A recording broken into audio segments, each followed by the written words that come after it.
Hello, जय हिंद दोस्तों। मैं कुमार अवनीश आपके इस चैनल पे बहुत बहुत स्वागत और अभिनंदन करता हूँ।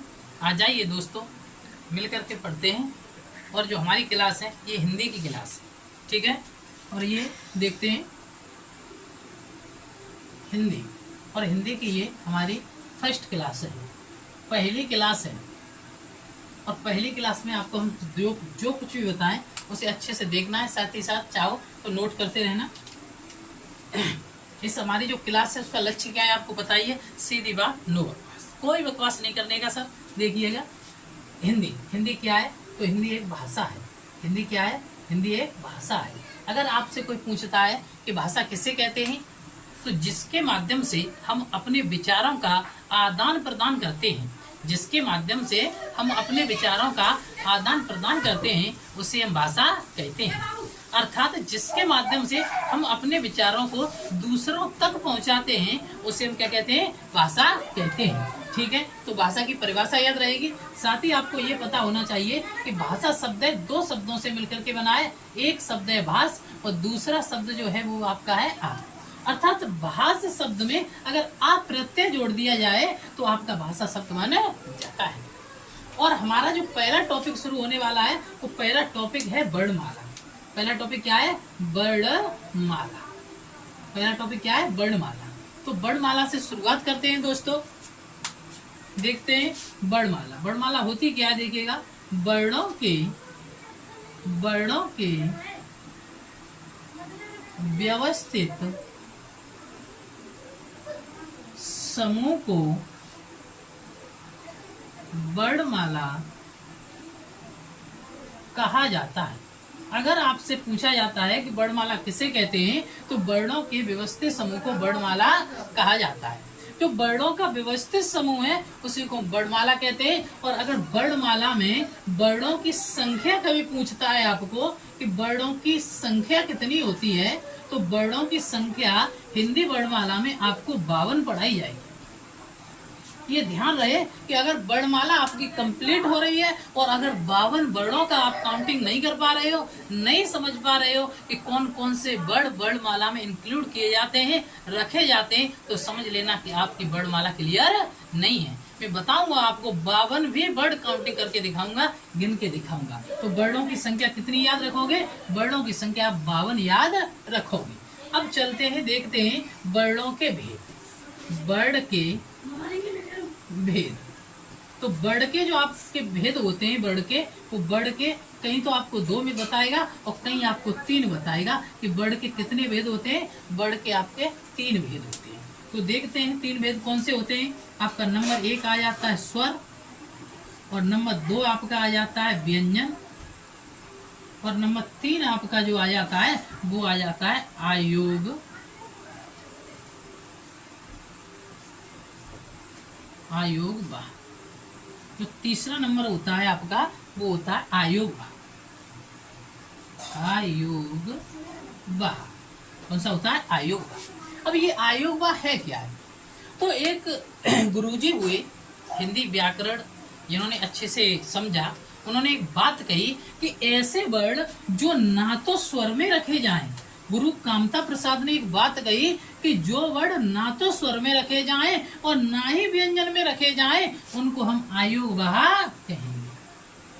क्या आप समझ पा रहे हो? मैं बताने की कोशिश कर रहा हूँ कि वर्णों के भेद कितने होते हैं। वर्ण के 3 भेद होते हैं, एक स्वर होता है, व्यंजन होता है और आयोगवाह होता है।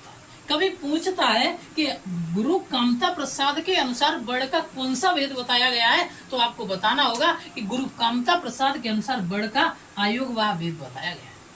अब आगे चलते हैं, देखते हैं जब ये 3 भेद हो जाते हैं तो आपका जो आगे चलने का वो है, वो आप स्वरों की तरफ चलोगे। जिसकी तरफ आपको चलना है वो है आपके स्वर। अब स्वर क्या होते हैं तो देखते हैं दोस्तों।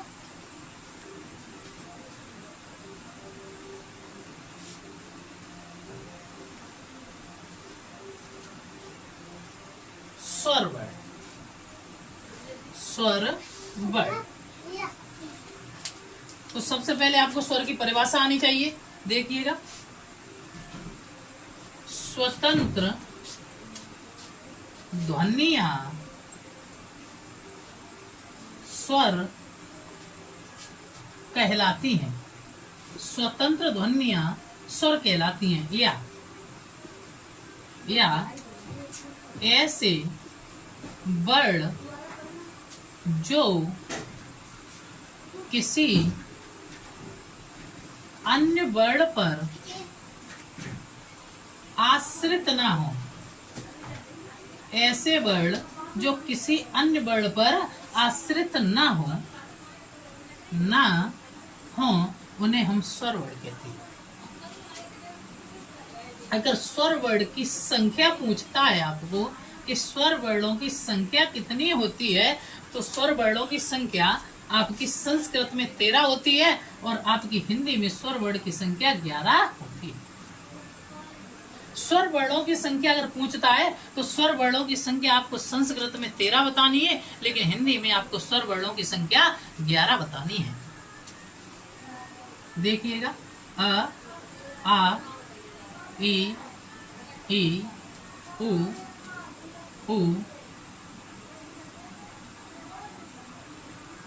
रे, ए, ऐ, ओ, औ। ये 11 स्वर वर्ण हैं। आपको इन्हीं स्वर वर्णों को अच्छे से समझना है। जो 11 स्वर वर्ण हैं इन्हें अच्छे से समझना है, देखना है कि 11 स्वर वर्ण हैं, इनको किस तरीके से विभाजित किया गया है। 11 स्वर वर्णों को अच्छे से विभाजित किया गया है, इनको समझिएगा। देखो, इसको छोटा आ बोलोगे, इसको बड़ा आ बोलोगे, इसको छोटी, बड़ी, छोटा ऊ, बड़ा ऊ, री, ए, बड़ी ए, ओ और बड़ा ओ, इनकी संख्या 11 बताई है। अब यहीं पर देखते हैं इन स्वर वर्णों का वर्गीकरण। क्या देखना है? स्वर वर्णों का वर्गीकरण देखना है। आपको क्या देखना है? स्वरों का वर्गीकरण। क्या देखना है? स्वरों का वर्गीकरण। तो इन स्वर वर्णों को 5 भागों में बांटा गया है। कितने भागों में बांटा गया है? 5 भागों में बांटा गया है। स्वर वर्णों को कितने भागों में बांटा गया है? 5 भागों में बांटा गया है। नंबर 1 पर जो आता है वो आता है आपका, लिखिएगा, नंबर 1 पर जो आता है वो आता है आपका उच्चारण काल या मात्रा या लगने वाले समय के आधार पर, उच्चारण काल या मात्रा या लगने वाले समय के आधार पर स्वरों के भेद। हम क्या बताने जा रहे हैं? हम बताने जा रहे हैं स्वरों के प्रकार या स्वरों के वर्गीकरण। स्वरों को कितने भागों में बांटा गया है? तो स्वरों को 5 भागों में बांटा गया है, जिसमें नंबर 1 आता है आपका उच्चारण काल या मात्रा या लगने वाले समय के आधार पर स्वरों के भेद। ठीक है, अब इसमें जो बताए गए हैं, इसमें 3 भेद बताए गए। कितने भेद बताए गए दोस्तों? 3 भेद बताए गए हैं। नंबर 1 आता है आपका ह्रस्व स्वर, नंबर 2 आता है आपका दीर्घ स्वर और नंबर 3 आता है आपका प्लुत स्वर। स्वरों के भेद में या स्वरों के वर्गीकरण में स्वरों को परिभाषित किया गया है या विभाजन किया गया है, वो 5 प्रकार से किया गया है। वो उच्चारण काल, मात्रा या लगने वाले समय के आधार पर स्वर 3 प्रकार के होते हैं। अब यहाँ पर देखते हैं ह्रस्व स्वर, उसके बाद देखते हैं दीर्घ स्वर और उसके बाद देखेंगे हम प्लुत स्वर। तो ह्रस्व स्वर की बात करें तो ह्रस्व स्वर को इसे मूल स्वर, छोटे स्वर या एक मात्रिक स्वर के नाम से भी जानते हैं। ह्रस्व स्वर, मूल स्वर, छोटे स्वर या एक मात्रिक स्वर के नाम से भी जानते हैं। इनकी अगर संख्या पूछता है, संख्या, ह्रस्व स्वर की संख्या पूछता है तो इनकी संख्या 4 होती है। कितनी होती है? 4 होती है। इसमें आपका छोटा आ आता है, छोटी ई आती है, छोटा ऊ आता है और आपकी री आती है। ये 4 आपके मूल स्वर या ह्रस्व स्वर होते हैं। ठीक है, आगे चलते हैं दोस्तों, देखते हैं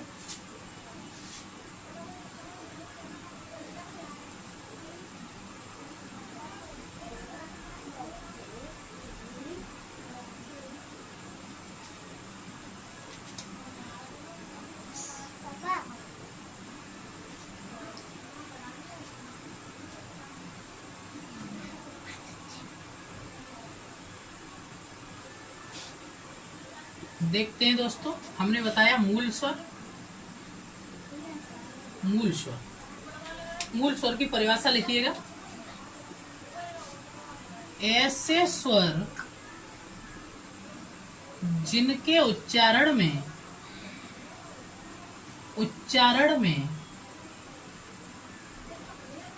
सबसे कम समय, ऐसे स्वर जिनके उच्चारण में सबसे कम समय लगता है, ऐसे स्वर जिनके उच्चारण में सबसे कम समय लगता है, उन्हें हम मूल स्वर कहते हैं। इनकी संख्या 4 होती है। अ, ई, उ और रे। इनको समझिएगा, ये आपके मूल स्वर होते हैं। इन्हीं को दीर्घ, ये जो मूल स्वर हैं इन्हीं को ह्रस्व स्वर, और इन्हीं को बेटा हम एक मात्रिक स्वर, और इन्हीं को हम छोटे स्वर के नाम से भी जानते हैं। ठीक है, इन्हीं को मूल स्वर, इन्हीं को ह्रस्व स्वर, और इन्हीं को हम छोटे स्वर के नाम से भी जानते हैं। दूसरे नंबर पे अब आपका आता है, दूसरे नंबर पे आता है आपका दीर्घ स्वर। कौन सा स्वर आता है? दीर्घ स्वर। दीर्घ स्वर, दीर्घ स्वर की परिभाषा लिखिएगा।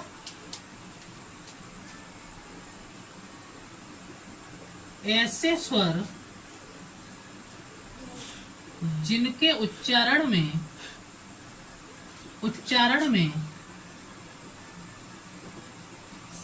ह्रस्व स्वर से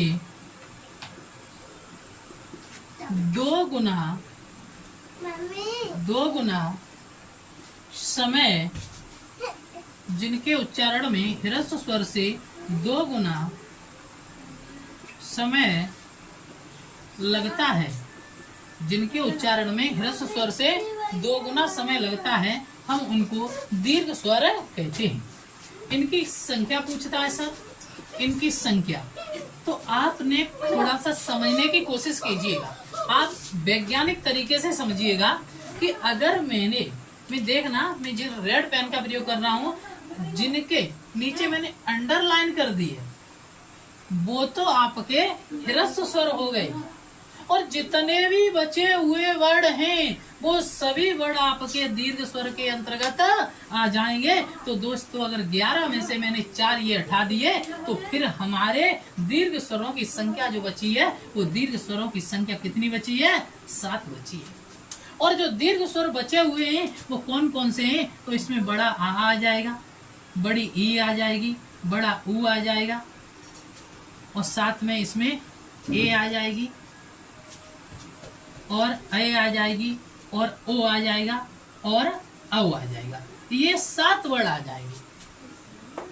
ठीक है, बड़ा आ, बड़ी ई, बड़ा ऊ, बड़ी ए, बड़ी ए, और ओ और औ, ये 7 वर्ड आ जाएंगे। और इन 7 वर्डों को, कौन कौन से वर्डों को एक बार पुनः फिर से देख लो आप, पुनः देखिएगा। बड़ा आ, बड़ी ई, बड़ा ऊ, ए, ओ और औ, ये 7 वर्ड हैं। इन्हीं 7 वर्डों को दीर्घ स्वर के नाम से जाना है। अब इन दीर्घ स्वर जो हैं, इनको भी 2 भागों में बांटा जाएगा। इनको कुछ इनमें दीर्घ स्वर कहलाएंगे या संधि स्वर कहलाएंगे, और कुछ इसमें संयुक्त स्वर कहलाएंगे। दोस्तों, अगर मैं बात करूं बड़े आ की, बड़े ई की और बड़े ऊ की, तो ये आपके तीनों स्वर, बड़ा आ, बड़े ई और बड़ा ऊ, ये तीनों स्वर आपके सजातीय स्वर कहलाएंगे। ये तीनों वर्ड आपके सजातीय दीर्घ स्वर कहलाएंगे। कहने का तात्पर्य है कि इन स्वरों का जो निर्माण हुआ है वो समान जाति के 2 वर्णों के मिलने से हुआ है, और इसमें जो 4 वर्ड ये बचे हुए हैं, ये विजातीय संयुक्त स्वर कहलाएंगे। तो देखिएगा, मैं समझाने की कोशिश करता हूँ। जो बड़ा आ बना हुआ है, ये छोटा आ प्लस छोटे आ से बना हुआ है। बड़ी ई बनी हुई है, वो छोटी ई और प्लस छोटी ई से बनी हुई है। और छोटा जो बड़ा ऊ बना है, ये छोटा ऊ और छोटा ऊ से बना हुआ है। लेकिन दोस्तों अगर ए की बात करें, ऐ की बात करें, ओ औ की बात करें, तो ये समान प्रवृत्ति के दो वर्णों से मिलके नहीं बने। ये जो वर्ण हैं आपके, ये समान प्रवृत्ति के दो वर्णों से मिलकर के बने, इसलिए इनको सजातीय संधि स्वर या संयुक्त स्वर के नाम से जानेंगे। वो आपके ये चार बचे हुए स्वर हैं, इनको विजातीय संयुक्त स्वर के नाम से जाना जाएगा। तो देखते हैं, आगे चलते हैं।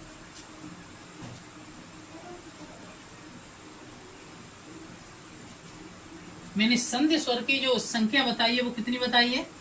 बड़ा आ, बड़ी ई, बड़ा उ और बड़े, बड़ा आ, बड़ी उ और उसके बाद में ए, उसके बाद में आए और उसके बाद में ओ और उसके बाद में औ। अब इसमें देखिएगा ये कैसे कैसे मिलके बने। तो आ प्लस आ, ई प्लस ई, उ प्लस उ। लेकिन ये जो बनेगा वो बनेगा आ प्लस ई। ए बनेगी आ प्लस छोटी, ओ बनेगा आ प्लस उ और औ बनेगा आ प्लस ओ से। इस तरीके से इनका निर्माण किया जाएगा। इन तीनों स्वरों को सजातीय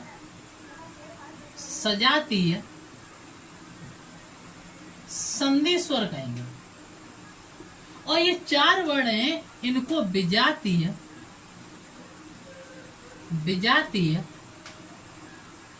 संयुक्त स्वर कहेंगे। उम्मीद है कि आपको समझ में आया होगा। ये मैंने जो दीर्घ स्वर को समझाने की बात की है। आगे जो तीसरा प्रकार आता है जिसे प्लुत स्वर कहते हैं, तो देखिएगा प्लुत स्वर के बारे में समझिएगा।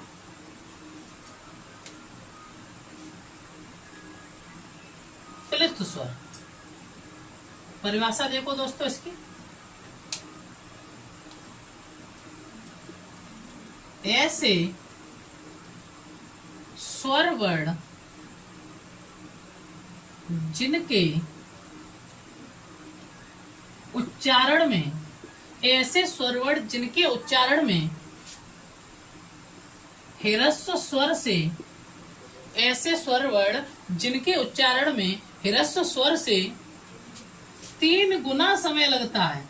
3 गुना समय, जिनके उच्चारण में ह्रस्व स्वर से 3 गुना समय लगता है,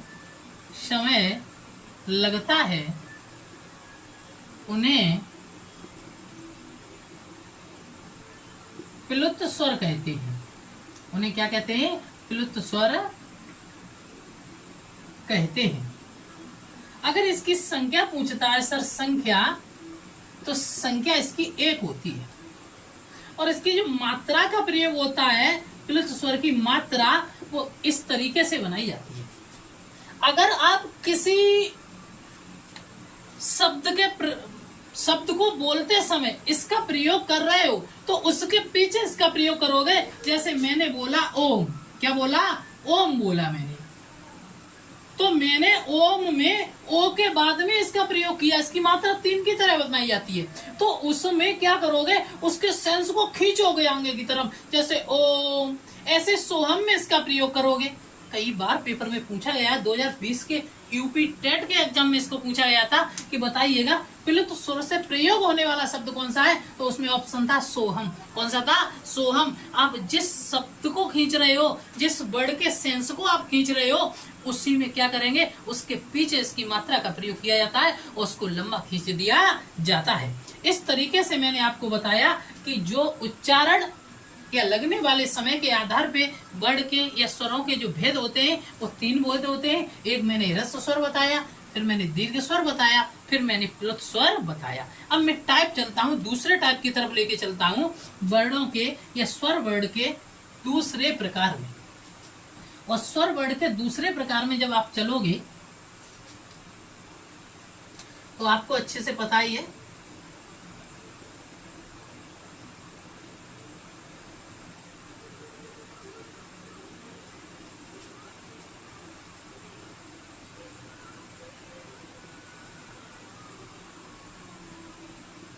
आपको पता है दूसरा है टाइप नंबर 2,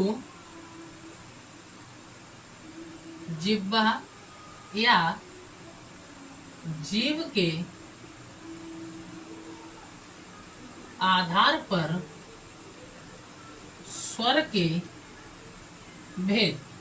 जीव के आधार पर स्वर के भेद, और जीव के आधार पर जो स्वर के भेद होते हैं, ये जीव के आधार पर भी स्वर के 3 भेद होते हैं। कहने का तात्पर्य है कि जब हम स्वर वर्णों को बोलते हैं उस समय हमारी जो वायु है, जो प्राण वायु है, वो जीव के कौन से हिस्से से स्पर्श करते हुए बाहर आ रही है, तो उसको हम उसी आधार पे विभाजन किया गया है और उसके आधार पे इसे 3 भागों में बांटा गया है।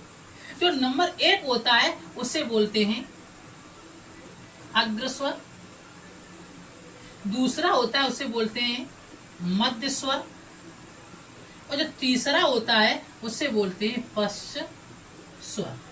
3 भागों में बांटा गया है। एक होता है अग्रस्वर, दूसरा होता है मध्य स्वर और तीसरा होता है आपका पश्चात स्वर।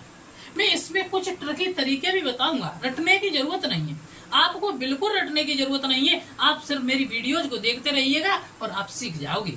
तो इसमें जब बात आती है कि भैया अग्रस्वर कौन से होते हैं, तो मैं एक बात बता दूं कि जिन जिन वर्णों में ई का प्रयोग होता है, जिन जिन वर्णों में ई वर्ण का प्रयोग होता है, उन्हीं को हम किस में रखेंगे, अग्र स्वर में रखेंगे। जैसे मैंने बात की, ई का प्रयोग देखो छोटी ई और बड़ी ई, उसके बाद में ए और ऐ।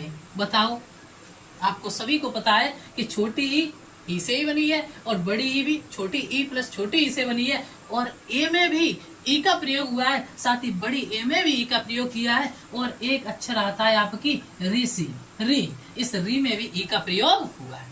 जो अक्षर आपके ई के प्रयोग से बन रहा है स्वयं ई है, उसी को भैया हम किस में रखते हैं, अग्र स्वर में रखते हैं। और उसके बाद आता है मध्य स्वर, और मध्य स्वर में हमारा एक वर्ड प्रयोग होता है जिसको हम आ बोलते हैं। क्या बोलते हैं सर, इसको हम आ बोलते हैं। अब बात आती है कि पश्च स्वर कौन कौन से होते हैं, तो जितने बचे हुए वर्ण हैं वो बचे हुए सभी वर्ण किस में रख दो, पश्च स्वर में रख दो। जितने भी बचे हुए वर्ण हैं उनको किस में रख दो, पश्च स्वर में रख दो। तो भैया क्या क्या बचा, तो देखो छोटा ऊ बचा, बड़ा ऊ बचा, उसके बाद में ओ बचा, और उसके बाद में बड़ा ओ बचा।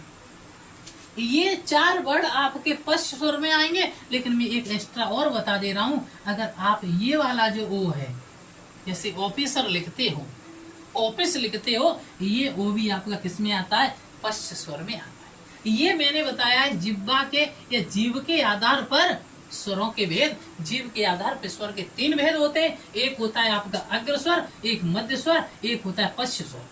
अगर अग्र स्वर की बात करें तो इसमें छोटी ई, बड़ी ई, छोटी ए, बड़ी ए और री आती है। अगर मध्य स्वर की बात करें या फिर हम मध्य स्वर की बात करें तो इसमें आ का प्रयोग होता है। पश्च स्वर की बात करें तो इसमें छोटा ऊ, बड़ा ऊ, और छोटा ऊ और बड़ा हो, और ये वाला ओ जो ऑफिसर में प्रयोग होता है, ये अंग्रेजी शब्द है, ये आगत वर्ण है, ठीक है। ऑफिसर में प्रयोग होता है, ऑफिसर अंग्रेजी शब्द है, ऑफिसर है, ऑफिस है, ये जब शब्द हैं उनमें ओ जो प्रयोग होता है ये भी आपका किस में आता है, पश्च स्वर में प्रयोग होता है। अब इसके बाद चलते हैं ओष्ठ आकृति के आधार पर स्वरों के भेद। किस पे चलते हैं, ओष्ठ आकृति के आधार पर स्वरों के भेद। तो चलते हैं, टाइप डालिएगा 3, टाइप 3, ओष्ठ आकृति के आधार पर स्वर के भेद। ओष्ठ आकृति के आधार पर स्वर के 2 भेद होते हैं। कितने भेद होते हैं, 2 भेद होते हैं। अब आपको ये पता है कि जब आप बोलते हो तो ओठों का आकार कैसा हो जाता है, गोला हो जाता है। तो कुछ वर्ड ऐसे होते हैं बोलते समय ओठों का आकार गोला हो जाएगा, और कुछ वर्ड ऐसे होते हैं कि बोलते समय ओठों का आकार गोला नहीं होता। और तुम्हें पता है गोला को व्रत कहते हैं, तो व्रत का ही प्रयोग यहाँ पर हुआ है। एक शब्द जो होगा वो होगा तुम्हारा वृत्ताकार, और एक शब्द होगा वो होगा तुम्हारा अवृत्ताकार। कहने का तात्पर्य है जिन वर्णों को बोलते समय आपके मुंह का या ओठों का आकार गोला हो जाए उनको हम वृत्ताकार में रखेंगे, और जिनको बोलते समय ओठों का आकार गोला ना हो उसको किस में रखेंगे, अब वृत्ताकार में रखेंगे। तो दोस्तों देखिएगा, इसमें आपका छोटा ऊ आएगा, बड़ा ऊ आएगा, और आपका ओ आएगा, और आपका बड़ा ओ आएगा, और इसमें भी आपका ये वाला ओ आ जाएगा। ये वाला जो ओ है जो मैंने बताया था आगे ऊपर वाले में चर्चा की थी कि ये ओ आपका ये वृत्ताकार में भी आएगा। अब जितने भी बड़े बचे हुए वर्ण हैं, जो वर्ण आपके वृत्ताकार में नहीं पूछे गए वो बचे हुए वर्ण आपके किस में रख दो, अब वृत्ताकार में रख दो। तो फिर आप चिंता क्यों करते हो दोस्तों, रख दो। तो इसमें क्या आएगा, छोटा आ आएगा, बड़ा आ आएगा, छोटी ई आएगी, बड़ी ई आएगी, और आपकी ए आएगी, आपकी ए आएगी, और आपकी क्या आएगी, आपकी री आ जाएगी। काउंटिंग करो, अगर कोई समस्या हो तो पुनः देख लो। 4 ये हो गए, और उसके बाद में 2 4 6 7 आपके 11 वर्ड हो गए, ये एक्स्ट्रा वर्ड आया है। तो ये होता है आपके किसके आधार पे, ओष्ठ आकृति के आधार पे। अब चलते हैं चौथे प्रकार को देखते हैं, और चौथा प्रकार है आपका मुख की आकृति के आधार पर स्वर वर्णों के भेद। किसके आधार पे, मुख की आकृति के आधार पर स्वर वर्णों के भेद। सर हम इसी से चल रहे हैं, जो वर्ण आपके 11 वर्ण ऊपर आपको दिखाई दे रहे हैं, इन्हीं 11 वर्णों का हम वर्गीकरण कर रहे हैं। और 11 वर्गों के वर्गीकरण में जो आपका चौथा नंबर है, उस चौथे नंबर को बोलते हैं मुख आकृति के आधार पर स्वर के भेद। और मुख आकृति के आधार पे स्वर के 2 भेद होते हैं। एक होता है सर सम्रत, और दूसरा होगा इसमें अर्ध सम्रत। ये एक ही है, इसको देख रहे हो, एक सम्रत है और एक अर्ध सम्रत है। जो सम्रत है और अर्ध सम्रत है ये एक ही है। सम्रत माने होता है बंद होना, बंद होना। अगर किसी वर्ण को बोलते समय मुंह का जो आकार है वो कैसा हो, बंद हो जाए, तो उनको हम सम्रत में रखेंगे। और जिनको बोलते समय मुंह का आकार आधा बंद हो उसको हम अर्ध सम्रत में रखेंगे। दूसरा आता है इसमें एक, दूसरा आता है विव्रत, विव्रत, और फिर आएगा इसी का भाग अर्ध विव्रत, अर्ध विव्रत। तो विव्रत माने क्या होता है, खुलना। क्या होता है, खुलना। अगर दोस्तों जिन वर्णों को बोलते समय मुंह की आकृति कैसी हो जाए, खुल जाए, तो उनको विव्रत बोलेंगे। और जिसमें आदि खुल रही है उसको हम किस में रखेंगे, अर्ध विव्रत में रखेंगे। किस में रखेंगे, अर्ध विव्रत में रखेंगे। तो सम्रत में जो आने वाले शब्द हैं उनको लिख लो। तो सम्रत में जो शब्द आते हैं वो छोटी ई और बड़ी ई और आपका ऊ और बड़ा ऊ और आपके री। सम्रत में जो शब्द आएंगे वो कौन सा होगा, छोटी ई होगा, बड़ी ई होगी, छोटा ऊ होगा और आपका बड़ा ऊ होगा। अब बात करते हैं अर्ध सम्रत में कौन कौन आएगा। तो अर्ध सम्रत में आपकी ए आ जाएगी और आपका ओ आ जाएगा। अर्ध सम्रत में आपकी ए आ जाएगी और आपका ओ आ जाएगा। उसके बाद में चलते हैं विव्रत में। विव्रत का मतलब है खुलना। जिनको बोलते समय मुंह का आकार ज्यादा खुल जाए उसको विव्रत में रखेंगे, और भैया कम खुले उसको अर्ध विव्रत में रखेंगे। तो आप विव्रत में किसको रख दो, आ को रख दो। और बोल के देखो, जब आप बोल रहे हो तो बोल के देखो कि आ को बोलते समय मुंह का आकार सबसे ज्यादा खुलता है, और जब मुंह का आकार सबसे ज्यादा खुल रहा है तो उसी को किस में रखेंगे भैया, हम विव्रत में रखेंगे। और बोलते समय अगर मुंह का आकार आधा खुल रहा है तो उसको हम किस में रखेंगे, अर्ध विव्रत में रखेंगे। और अर्ध विव्रत में जो रखने वाले शब्द होते हैं वो होता है आपका, एक तो ए हो जाएगी छोटी ए, और आपका एक ओ हो जाएगा, और आपका एक ओ जो होता है मैंने बताया था अंग्रेजी वाला ओ, वो भी आपका इसमें प्रयोग होगा। ठीक है, तो आपको क्या बताया, ओ बताया, आ नहीं बताया। हाँ, तो देखो पुनः देख लेते हैं। इसमें आ आएगा, और बड़ी ए आएगी और ओ आएगा ई, और क्या ये ऑफिसर वाला ओ, ये भी इसमें आ जाएगा। आपके इस तरीके से अर्ध विव्रत में आ आएगा, ए आएगी और आपका ओ आएगा और आपका ओ आ जाएगा। क्या आ जाएगा? ओ आ जाएगा। ये 4 बड़ आपके आ जाएगा, ठीक है। और विव्रत में आपका बड़ा आ आएगा, अर्थ समृत में आपकी ए और ओ आएगा, समृत में आपकी ई, बड़ी ई और ऊ, और आपका बड़ा ओ और आपकी री आ जाएगी। क्या क्या आ जाएगा?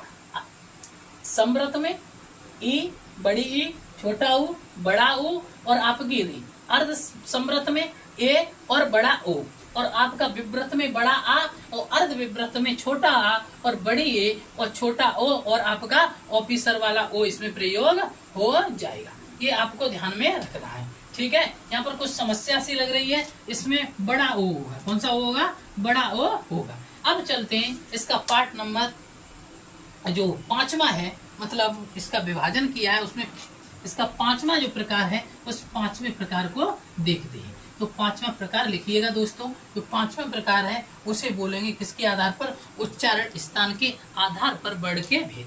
किसके आधार पर? उच्चारण स्थान के आधार पर, उच्चारण स्थान के आधार पर वर्ण के भेद। और उच्चारण स्थान के आधार पर वर्ण के जो भेद होते हैं वो किस तरीके से होते हैं? तो देखिएगा, एक होता है आपका कंठ, एक होता है आपका तालव्य, एक होता है आपका मूर्धन्य, और एक होता है आपका दंत या दंतव्य, दंतव्य, और एक होता है आपका ओष्ठ। ये 5 प्रकार होते हैं, लेकिन स्वर में आपका ये जो दंतव्य है इसका प्रयोग नहीं होता। इसमें कंठ में क्या क्या आता है? आपका छोटा आ आता है और बड़ा आ आता है। तालव्य में आपकी छोटी ई आती है और बड़ी ई आती है। मूर्धन्य में आपकी री आ जाती है। दंत में कुछ नहीं आता। ओष्ठ में आपके ऊ आ जाता है, बड़ा ऊ आ जाता है, छोटा ओ आ जाता है और बड़ा ओ आ जाता है। अब आप सोच रहे होंगे कि भैया ये छोटी ए और बड़ी ए किस में आएगी? तो सर इसका जो निर्माण हुआ है 2 शब्द वर्णों से हुआ है, एक आ से और एक ई से हुआ है। ऐसे ही इसका जो निर्माण हुआ है वो किससे हुआ है? एक आ से और एक ए से हुआ है। कहने का मतलब है इसे कंठ तालव्य में रखा जाएगा, लेकिन यहाँ पर इसका वर्गीकरण करते समय यहाँ पर रख देते हैं ए और ऐ।